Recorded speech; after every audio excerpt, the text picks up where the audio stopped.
Well, good morning, everybody. Rene here with my wife, Laurie. We are on our front porch this morning.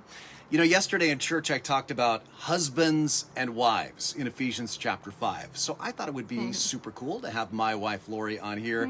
Today's Devo with a response. So, Laurie, here's your chance for a rebuttal. Oh boy. Well, I thought it was fascinating to see how verse 21 sets up this whole passage. Submit to one another out of reverence for Christ.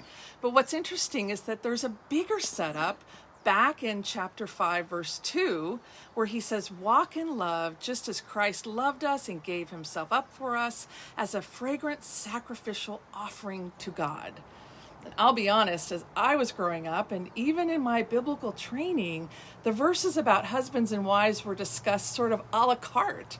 And there was an assumption that Paul was endorsing a particular social structure.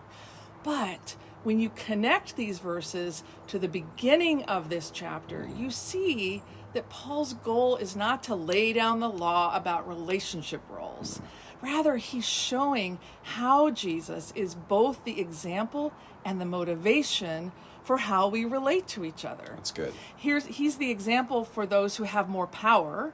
For Jesus had all power and glory and yet laid it aside to come and serve us and to give his life for us.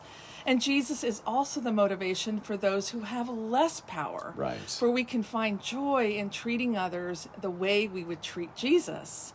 Well, in Roman culture, as Rene talked about, the wife had less power. So Paul says, wives, love and serve and deeply respect your husband, just like you would love and serve and deeply respect Jesus.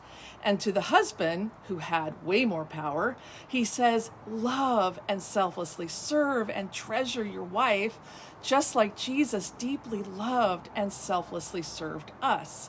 The same for all the other relationships he mentions. So no matter how your family is structured, no matter what role you play in its dynamics, Jesus provides you both an example to follow and a motivation for love. And that's how you can submit to one another out of reverence for Christ. Well, let me give you an example. It's a small thing, but so much of life is lived in the small moments, right? And every morning, Rene makes me a cup of coffee. It's not just any old cup of coffee.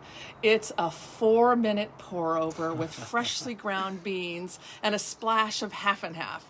And this task is not in our marriage contract. It's not. No, we haven't divided up household duties and he got the coffee making job. He just does it because he loves me and wants to serve me.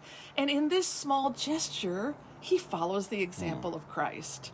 So today, who can you serve, even in a small way, to follow the example of Jesus? If you engage with the people in your life with Jesus in mind, then your relationships can be transformed. Well, that's good, and thanks for sharing it. I got to tell you, I'm happy to make you coffee, and that is a very small thing compared to all of the things that you do, that is for sure. Ask this of all the people, all the relationships in your life.